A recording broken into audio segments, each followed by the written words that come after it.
Hello, हाँ जी, राम राम जी, सुबह के नमस्कार नमस्कार। भारत और भारत की बेटी, आपकी बेटी, किसान की बेटी, आप सभी का हृदय से आभार अभिनंदन अभिवादन करते हैं।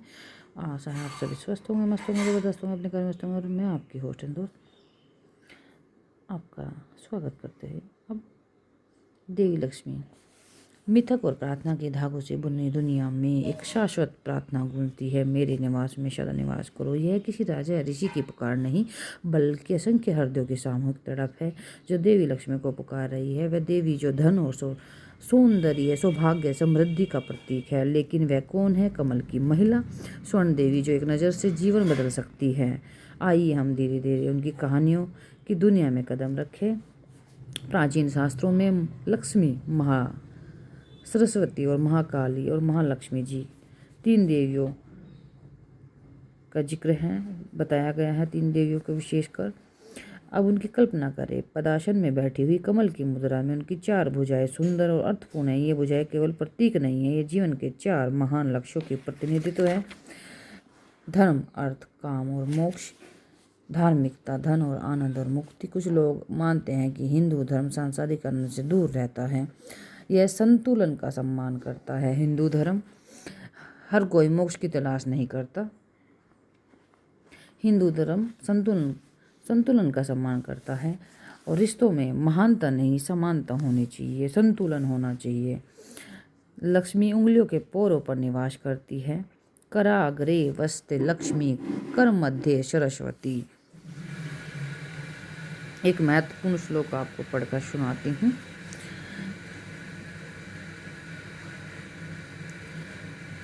देवता और राक्षसों ने मिलकर अमरता का अमृत पाने की कोशिश की। ब्रह्मांडीय महासागर का मंथन हुआ।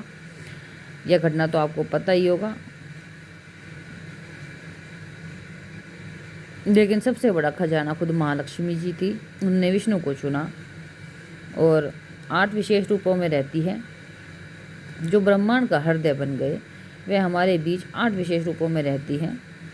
अष्टलक्ष्मी, जिनमें से प्रत्येक हमारे जीवन के अनूठे हिस्से को आशीर्वाद देती है। ये अष्टलक्ष्मी: ऐश्वर्य लक्ष्मी, सामान्य समृद्धि, धन लक्ष्मी, धन, धन्य लक्ष्मी, भोजन और फसलें, गज लक्ष्मी, शाही धन और शक्ति, सौभाग्य लक्ष्मी, अच्छा भाग्य, विजय लक्ष्मी, उद्यमों में सफलता, धैर्य लक्ष्मी, साहस और धैर्य, राज्य लक्ष्मी, राज्य और शासन।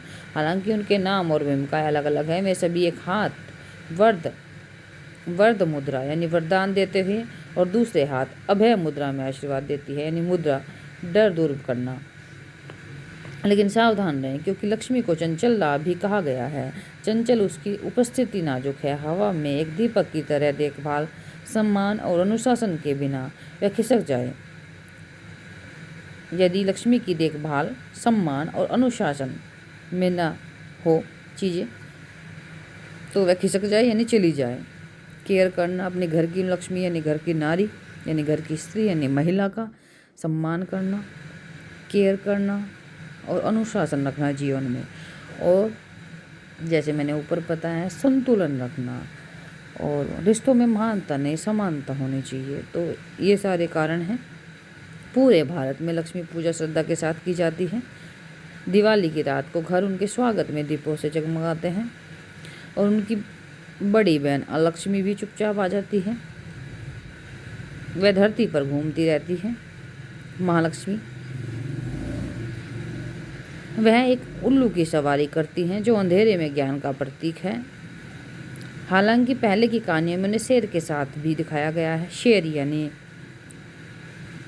माता शेर की सवारी करते हैं, जो साहस और अनुग्रह में लिपटा हुआ है। साहस जो अनुग्रह में लिपटा हुआ है, उन्हें शेर के साथ भी दिखाया गया है। वह अंधेरे में ज्ञान की प्रतीक है। साहस जो अनुग्रह में लिपटा हुआ है। उनका वस्त्र आमतौर पर लाल होता है, जो समृद्धि और जीवन का रंग है। वाओ, रेड स्पेशल हो गया। वह न केवल विष्णु की पत्नी के रूप में, बल्कि नव दुर्गा के बीच, यहाँ तक कि महाविद्याओं में कमला के रूप में दिखाई देती है, जो पवित्र स्त्रीत्व में उनकी गहरी जड़ें दिखती हैं। उनकी उपस्थिति रोजमर्रा के अनुष्ठानों में भी महसूस की जाती है। जब आप सुबह उठते हैं, अपने हाथों को देखते हैं तो आप सुन सकते हैं। कराग्रे वस्ते लक्ष्मी, कर मध्य सरस्वती। लक्ष्मी उंगलियों के पोरों पर निवास करती है। सरस्वती हथेली के बीच में। आध्यात्मिक ज्यामिति में भी उनका प्रतीक है। श्री यंत्र संतुलन और प्रचुरता के रहस्य रखता है। संतुलन, बैलेंस। और इसलिए इस कहानी के सुनहरे धुंधल के में आइए हम श्री सूक्तम की आवाज़ पर लौटते हैं, जहाँ लक्ष्मी अपने रथ पर सवार होती है, जिसके आगे घोड़े होते हैं और हाथी तुरही बजाते हैं और धीरे धीरे चमकते हैं। वह जलती है, वह संतुष्ट है। वह जलती है, वह संतुष्ट है, वह दूसरों को संतुष्ट करती है। विचारों में, शब्दों में, सपनों में मैं उसे खोजता हूँ। मेरे साथ सुंदरता, शक्ति और पोषण और आनंद के रूप में निवास करती है। उनके सुनहरे पैर आपकी दहलीज को सुशोभित करते हैं। उनकी मुस्कान आपके जीवन में बनी रहे। आप उस पल में कभी न सोए जब वह आपके दर पर दस्तक देने आए और पूछे, कौन है? कराग्रे वस्ते लक्ष्मी, कर मध्य सरस्वती। लक्ष्मी उंगलियों के पोरों पर निवास करती हैं, करम में निवास करती हैं। सरस्वती आपकी हथेली के बीच मध्य में निवास करती है। तो संतुलन बनाकर रखिए जीवन में। अपने रिश्तों के मध्य भी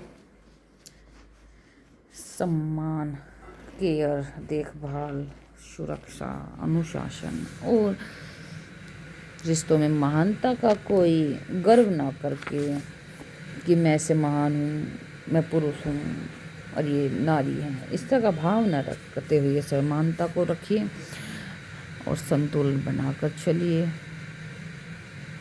और सभी देवियों को पूजन शीश झुका कर चलिए। Okay, bye, take care everyone. सुबह के लिए बस इतना ही।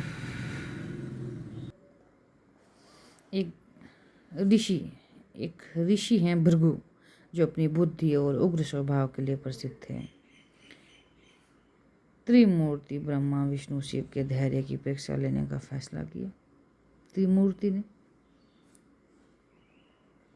भृगु की धैर्य की, ताकि यह पता लगाया जा सके कि उनमें से कौन सर्वोच्च है। पृथ्वी पर ऋषियों के बीच एक बड़ी बहस छिड़ गई, जो इस बात पर सहमत नहीं हो पा रही थी कि भक्ति और करुणा में कौन सबसे श्रेष्ठ है। वे अपने बीच सम्मानित भृगु के पास गए और उनसे सवाल का समाधान करने का आग्रह किया। बिना किसी हिचकिचाहट के भृगु सहमत हो गए और सबसे पहले सत्यलोक में ब्रह्मा के निवास की ओर चल पड़े। जब वे पहुंचे तो ब्रह्मा सरस्वती के साथ गहन चर्चा कर रहे थे। भृगु प्रतीक्षा में खड़े थे, लेकिन ब्रह्मा अपनी रचना और कविता की दुनिया में उलझे हुए थे। उन्होंने उन्हें नहीं देखा। नाराज भृगु की आंखें क्रोध से भर उठी। उन्होंने सोचा, निर्माता स्वयं अपने अभिमान से परे नहीं देख सकता, लेकिन उन्होंने कुछ नहीं कहा, चुपचाप चले गए। नाराजगी के बीच इसके बाद वे पवित्र पर्वत कैलाश पर गए, जहाँ शिव निवास करते हैं। जैसे ही वे अंदर गए, पाया कि महादेव ध्यान में खोए हुए हैं। उनके बगल में पार्वती है। भृगु की उपस्थिति एक बार फिर किसी की नज़र में नहीं आई। इस बार उन्होंने अपना पैर पटका और गुस्से में बड़बड़ाए। शिव ने अपनी आंखें खोली, शांति से मुस्कुराए, स्वागत है हे ऋषि, आप विचलित न हो, क्योंकि समय स्थिरता को भंग नहीं कर सकता। शिव ने कहा, लेकिन भृगु अविचलित थे। अब दो देवता दोनों अपनी अपनी दुनिया में खोए हुए हैं। उन्होंने बड़बड़ाया और अपने रास्ते पर चलते रहे। आखिरकार वे बैकुंठ में पहुंच गए, जहां भृगु, विष्णु आदि शेष पर विश्राम कर रहे थे और लक्ष्मी धीरे से उनके पैरों की सेवा कर रही थी। भृगु अभी भी धार्मिक क्रोध से भरे हुए थे। उन्होंने एक साहसी कदम उठाया। उन्होंने विष्णु की छाती पर लात मारी, वहाँ जहाँ लक्ष्मी निवास करती हैं। सभी को आश्चर्यचकित करते हुए विष्णु शांत होकर जाग गए। वे उठे और भृगु के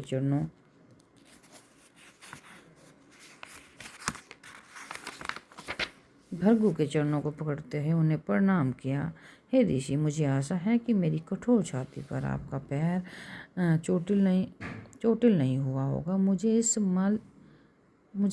इसे मालिश करने दे। भगवान की नम्रता ने भृगु के अभिमान को चकनाचूर कर दिया।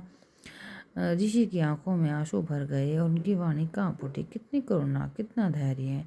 हे विष्णु, आपने मेरे क्रोध पर भी विजय प्राप्त कर ली है।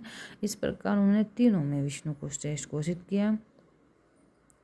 लेकिन सभी के हृदय इतनी आसानी से शांत नहीं होते। विष्णु के हृदय में निवास करने वाली देवी लक्ष्मी ने चुपचाप अपमान देखा था। उनका क्रोध मौन ज्वार की तरह तेज और निश्चित था। भृगु के चले जाने के बाद वे विष्णु की ओर मुड़ी। हे प्रभु, आप क्षमा कर सकते हैं, लेकिन मैं नहीं भूल सकती। एक ऋषि चाहे कितना भी महान हो, आपको लात मारी है, आपने उसका स्वागत किया है। यह मेरे लिए कोई स्थान नहीं है। उन्होंने हमेशा शांत रहते बोले, देवी, मैंने धर्म के रक्षक के रूप में काम किया है, मेरी करुणा को क्षमा करे। लेकिन लक्ष्मी दुखी होकर बैकुंठ से चली गई। जैसे ही पृथ्वी पर उतरी, एक दिव्य उदासी उनके पीछे पीछे चली गई। वे जहाँ भी जाती, समृद्धि फीकी पड़ जाती, फसलें बर्बाद हो जाती, धन गायब हो जाता, खुशियाँ धूल में मिल जाती। अब उसकी अनुपस्थिति से दुखी होकर विष्णु उसकी खोज में पृथ्वी पर भटकने लगे। वे एक विनम्र यात्री के वेश में उस भूमि पर आए जहाँ ऋषि गौतम अहल्या के साथ रहते थे। उनका आश्रम शिव के आशीर्वाद से फल फूल रहा था।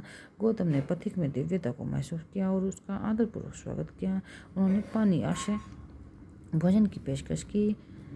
उन्होंने पानी, आश्रय और भोजन की पेशकश की। आप कोई साधारण अतिथि नहीं है। उन्होंने कहा, हे महानुभाव, आप कौन है? विष्णु ने अपना रूप प्रकट किया। उनकी आंखें लालसा से गहरी थी।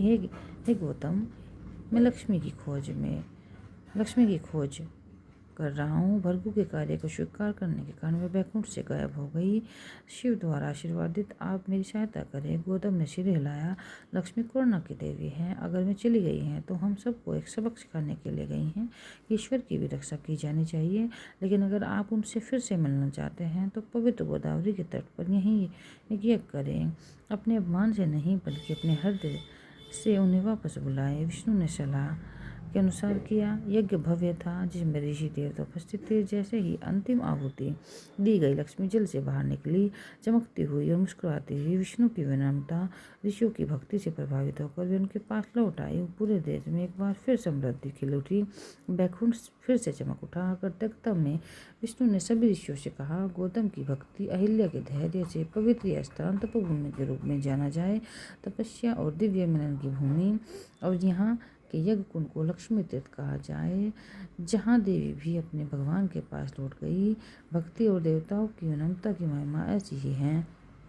जब क्रोध का सामना धैर्य से और अभिमान का सामना विनम्रता से किया जाता है तो शाप भी आशीर्वाद में बदल जाता है।